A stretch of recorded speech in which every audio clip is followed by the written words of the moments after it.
ہم بیان کر رہے ہیں جہاد کے آداب۔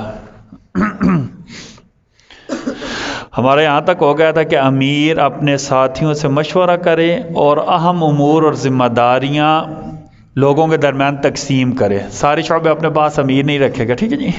اچھا، دشمن کے لشکر میں خبر کے لیے کسی کو جاسوس بنا کر بھیجنا۔ ایک صحابی، ان کا نام ہے بصیصہ، ٹھیک ہے، نبی کریم صلی اللہ علیہ وسلم نے انہیں جاسوس بنا کر بھیجا تاکہ دیکھیں کہ حضرت ابو سفیان کے جو لشکر ہے، جو ابھی ایمان نہیں لائے تھے، ان کے لشکر میں کتنی تیاری ہے، کتنے بندے ہیں اور ان کا پلانز کیا کیا ہیں، ٹھیک ہے۔ ہم بیان کر رہے ہیں جہاد کے آداب۔ ہمارے یہاں تک ہو گیا تھا کہ امیر اپنے ساتھیوں سے مشورہ کرے اور اہم امور اور ذمہ داریاں لوگوں کے درمیان تقسیم کرے۔ سارے شعبے اپنے پاس امیر نہیں رکھے گا۔